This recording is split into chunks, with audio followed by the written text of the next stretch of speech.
Fireside Tale.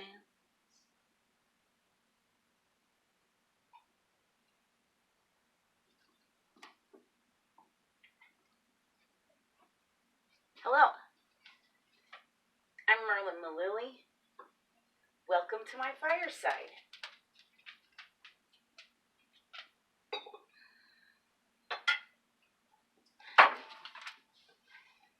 On our first show, we discussed reincarnation, and this season, I'm really working to try to explain reincarnation in a way that people can understand. It seems as if people really don't understand reincarnation. In a lot of instances, they think it's a corpse. In the story of the Grateful Dead that saves a man's life, and it's not a corpse. It's a reincarnated person. It's a reincarnated person. They're born. They die first, then they're born into another body, same spirit, new body, and they live on, and then they die, and then they're born again, but the spirit doesn't die, the body just dies. It's like a vehicle.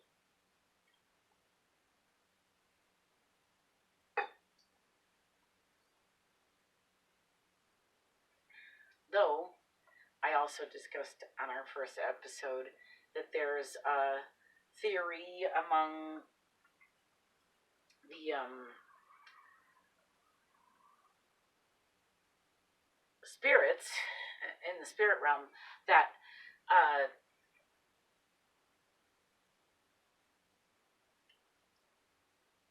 only if you're murdered are you reincarnated. That they think that might be a thing. I haven't been able to disprove it since I heard it or heard about it, and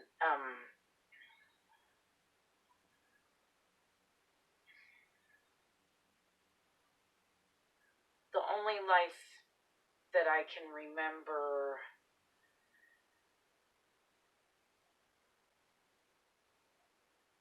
of mine, past life that I can remember of mine, that would disprove that theory of only murdered people are reincarnated is the life I'm going to discuss today.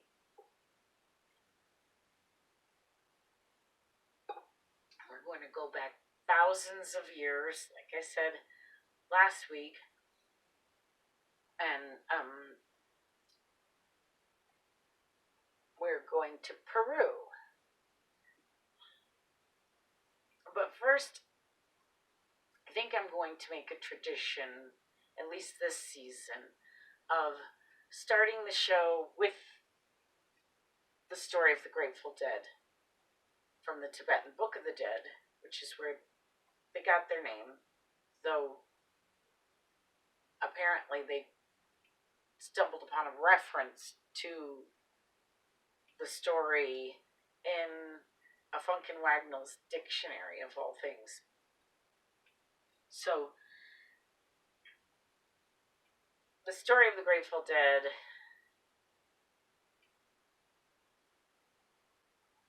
I heard it from a deadhead by a fire. So I'm a deadhead, and I'm going to tell it to you by a fire, as it should be told.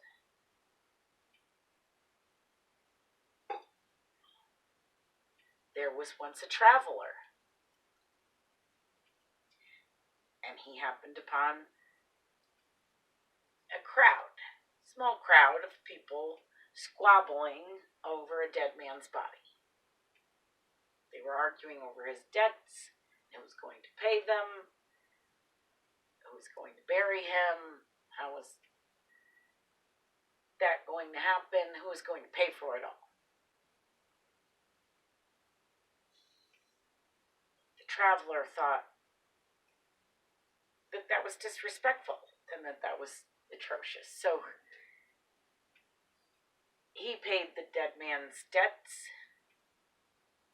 The traveler paid for proper burial and said a prayer over the dead man's body.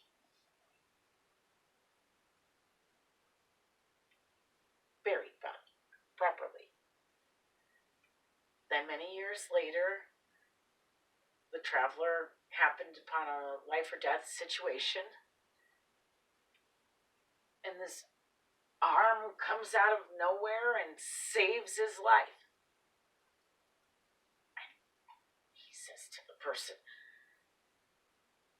"Why did you save my life? Who are you? What would you save my life for? Why would you do that?" And the man says, "I am the Grateful Dead." You see, the Grateful Dead is alive again. They're reincarnated, and they have a body to save the traveler's life with.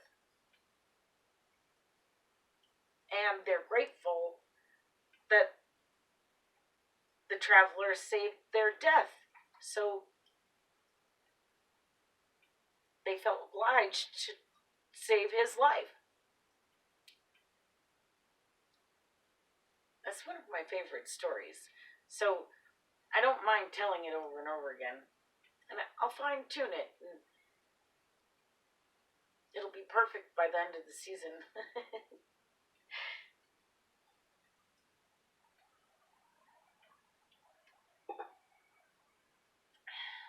But I believe it's a story about reincarnation. And that was how I heard it.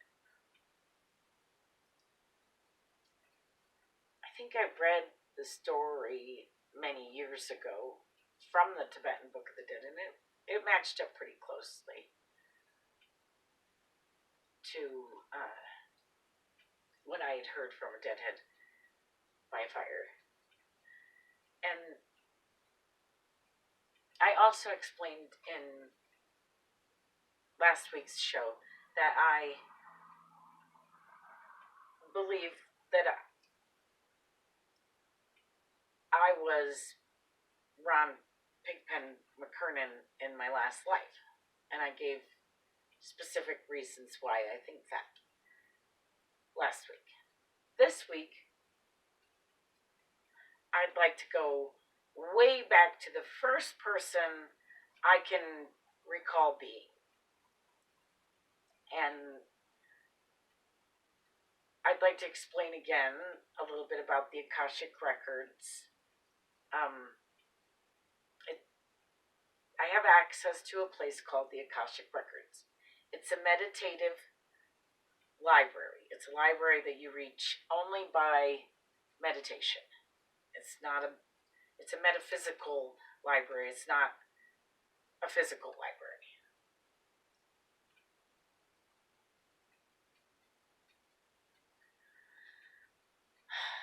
Though there are libraries called the Metaphysical Library that are physical libraries.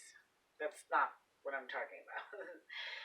These are the Akashic Records. And in the Akashic Records, every soul has a book. And each book contains information regarding all the lives that soul has lived. I don't believe in nosing around the library. I just go to my book and I look at it. And there's enough to look at there because it's really big and fat and it's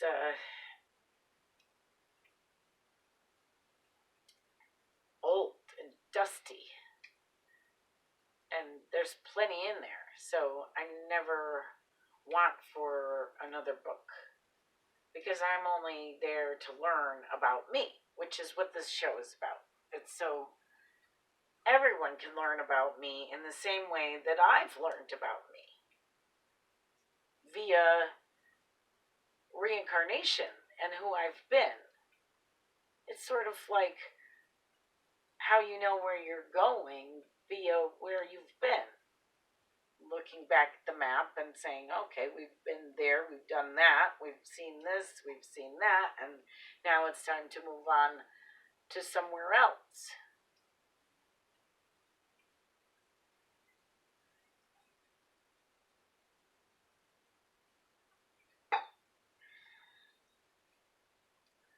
So, my very first life, I believe, happened about 8,000 years ago. It would have been in the time before Christ, time before recorded history, but yet it's recorded in this book of mine in the Akashic Records as my first page, basically. And I'm born a little Peruvian girl in Peru, Mayan girl, only we didn't call ourselves Mayans. We spoke a very strange language, probably a very ancient one that doesn't exist anymore. And my name in that language was Little Flower. And in that life, I lived to be old, which is why it's debatable on whether I was murdered or not.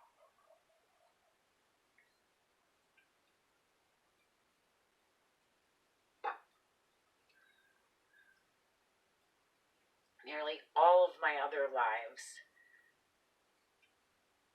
I didn't make it to old.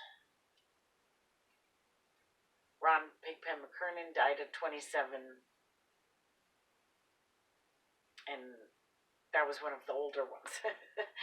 So, in this life in Peru, where I was a Mayan girl, I grew up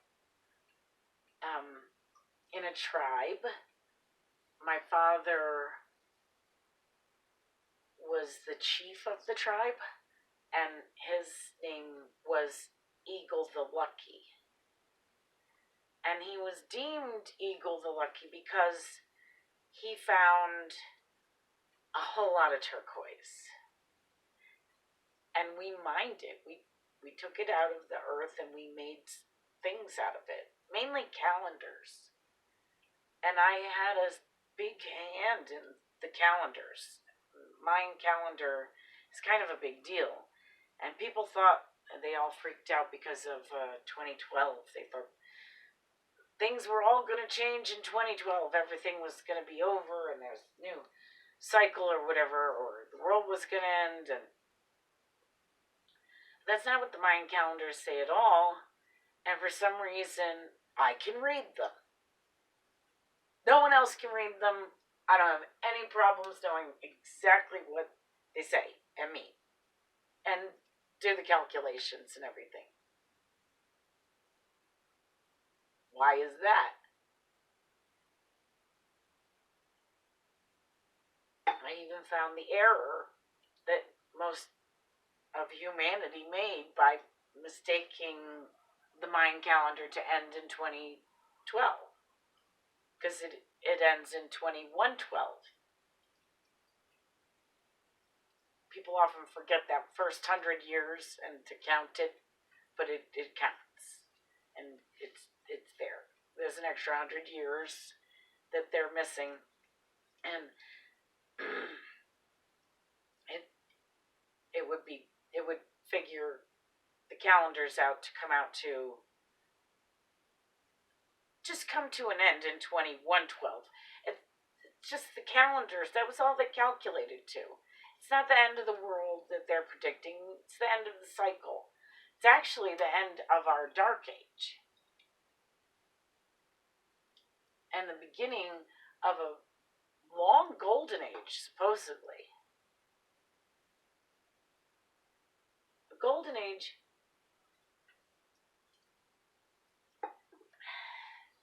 Okay. There's astrophysical phenomenon in the multiverse, in the universe, out in space, where all the planets have a orbit called the Great Year. And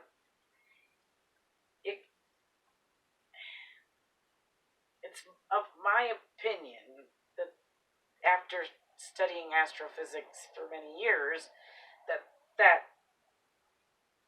the orbit is shaped like an 8 with a small loop and a large loop. So it would be a binary orbit of the Great Year.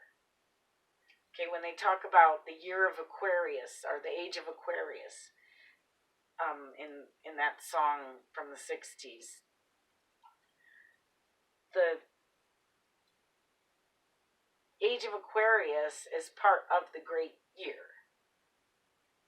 Okay, and I believe that in 2112 we begin, well, we're probably beginning already, but we officially begin this larger orbit where we're more exposed to more light. And it turns out that that's enlightening to everyone if we're actually exposed to literally more light from the sun. And if we're in this larger orbit, we're exposed to more light from the sun. And all the planets around us are exposed to more light from the sun. So we can see more intergalactically what's going on as well. It's not just a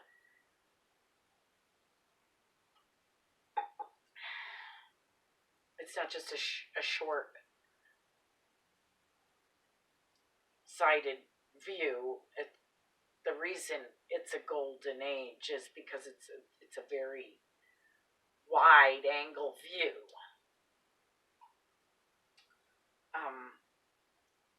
And thusly it enlightens. So the Mayans were aware of the Great Year, and I think that's all they were trying to tell us, is that their calendars only summed up our dark age, which was when we were in the smaller orbit. And we've only actually known the smaller orbit. We're just now moving into this bigger orbit, and it's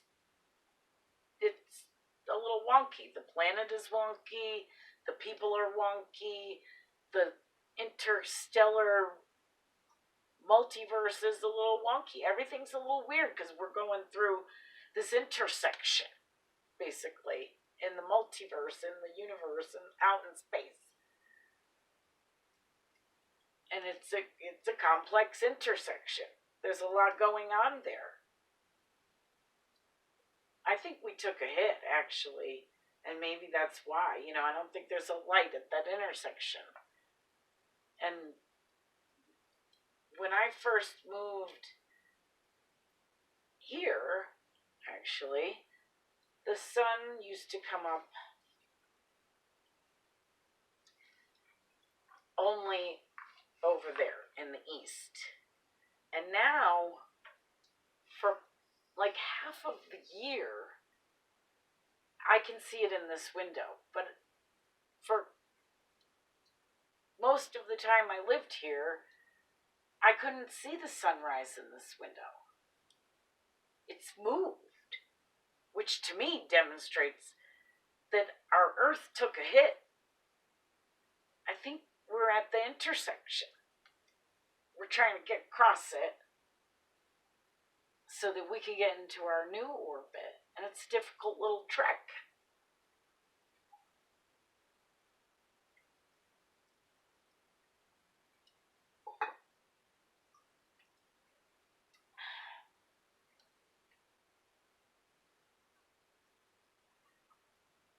Viruses can come from interplanetary places on meteorites. They can, who knows? maybe we caught this pandemic at the intersection. Anyhow, as I grew older, I became my tribe's shaman. I was a woman, but I was still the shaman. They don't have a distinction in most native cultures between a female shaman and a male shaman. They're both shaman. And I was once asked what a female native chief would be, and I said chief because there's no distinction. Most native cultures didn't really distinguish like that, but they did. Most of them validated at least 6 different sexes of people. We think we're all modern with our LGBTQ business, but the natives were totally able to identify themselves and others as various sexes besides male and female.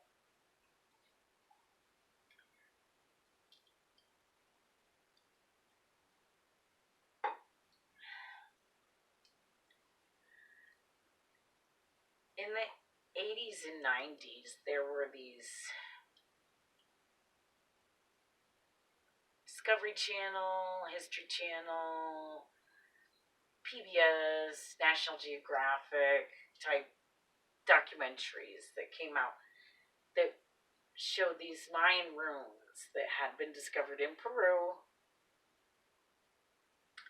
and they'd only just been discovered in the 80s.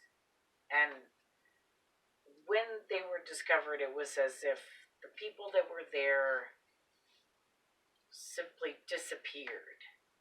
Their belongings were everywhere, and it wasn't as if everybody packed up, but that these Mayans just disappeared. And I always identified with that for whatever reason. And in the Akashic Records, there's this whole story about how I arranged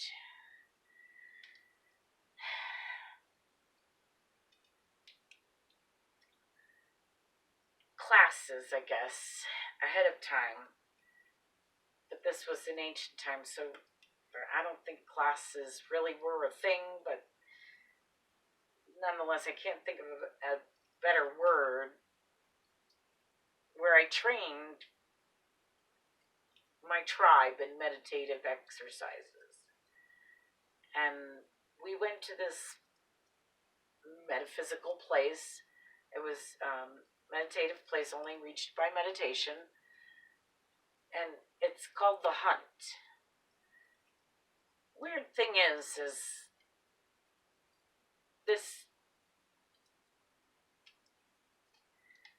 meditative exercise has been a thing amongst many peoples for thousands of years. And what I was using it for, why I was training my tribe, was because I was planning to move them interdimensionally. I know, all of this sounds crazy to some people, but some people may identify, and maybe now you don't think you're crazy, because there are some crazy things in this world and in other worlds. But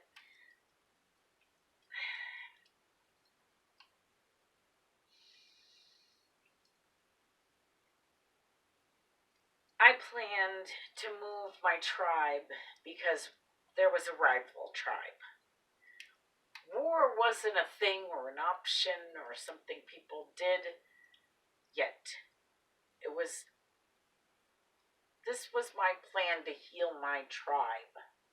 I knew no other way to protect them. Some people vaccinate, some people war.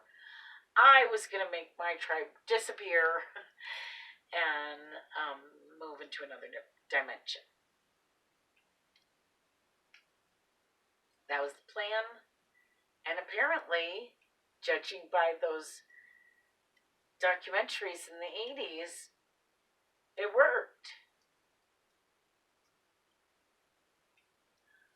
Only lately, I think perhaps I may have made a sacrifice of myself to save everyone else.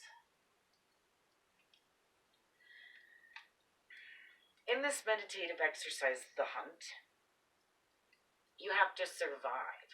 So you want to pick an animal before you go in, and then you want to survive as that animal. It's sort of like The Sword in the Stone, the Disney version, where Merlin has Arthur turn into a squirrel and a fish, and it's much like that. A bird, I think they do too. But you don't want to be a squirrel, or not that kind of fish anyway. You want to survive, so you don't want to be something that's prey. You want to be a predator, mainly, or at least very big.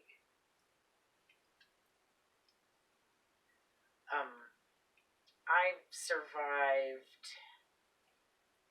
in this life, in the hunt meditatively, as an elephant, a rhinoceros, a tiger, and a shark.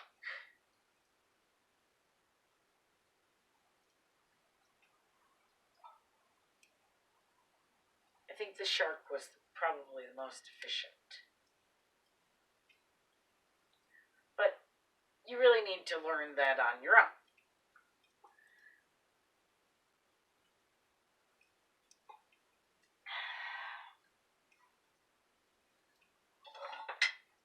If you're going to move interdimensionally.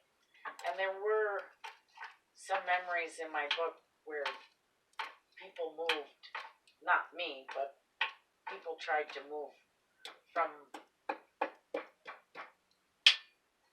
one dimension to another, and they didn't make it. They would arrive in pieces or parts or missing stuff, or jumbled up like a Picasso. So what I've found is that if you don't have some sort of connection, past life connection or otherwise, with another dimension, you can't go there. You'll not arrive proper. Your stuff won't all arrange in the proper way. So, as Little Flower, I believe I moved my whole tribe to another dimension. I think they were there with their belongings, using them even, while those camera crews were in there. But they were just in another dimension. They were in the same space, probably same time space, but another dimension. And that's a whole nother dimension, probably a whole nother show. But I'll cover that because all this connects. There's these little threads that connect each life to the next, and to me and who I am now. And it all explains me and who I am now. So another tradition I'd like to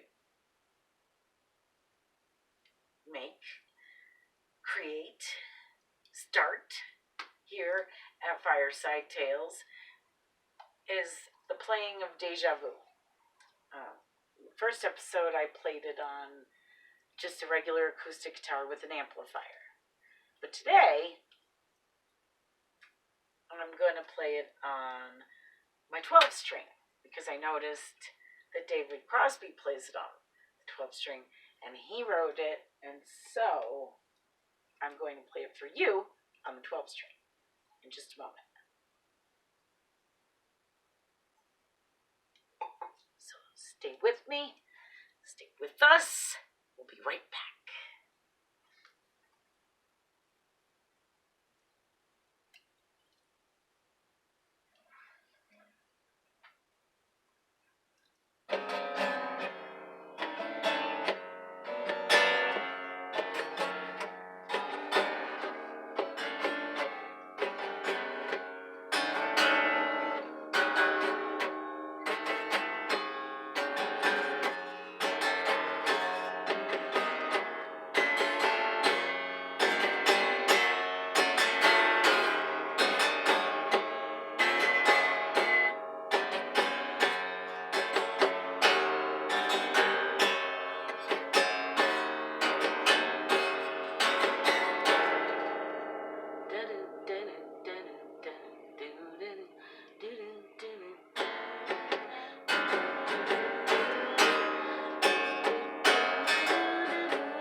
If I had ever been here before, I would probably know just what to do.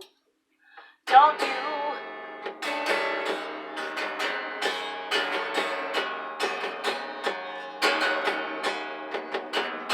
If I had ever been here before on another time around the wheel, I would probably know just how to deal with all of you.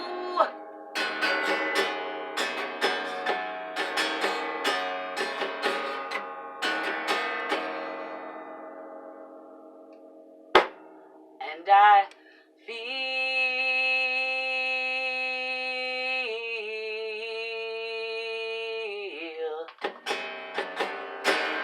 like I've been here before. Feel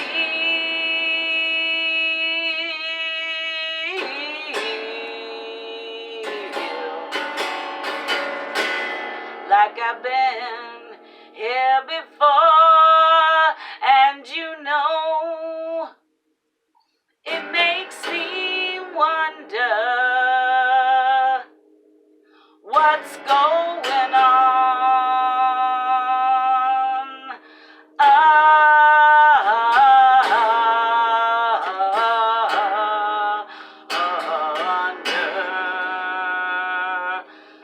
the ground.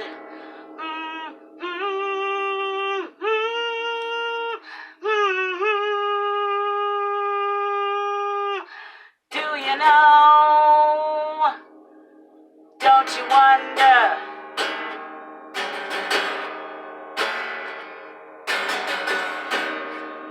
What's going on down under you?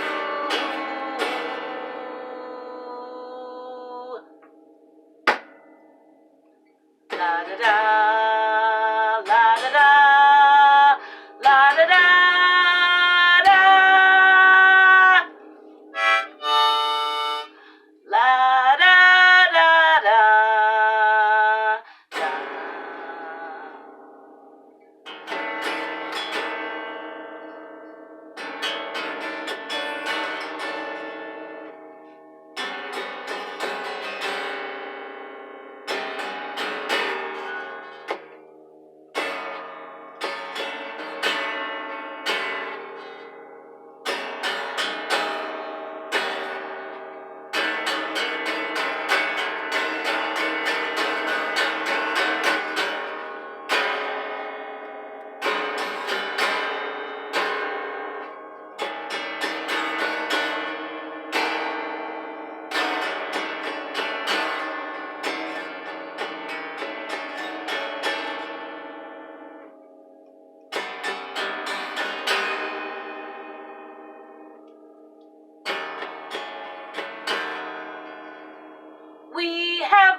Thanks for watching.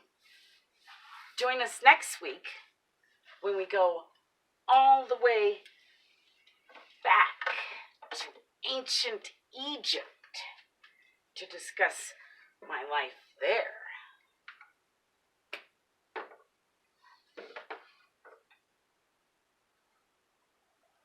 Thanks for watching. Join us next week.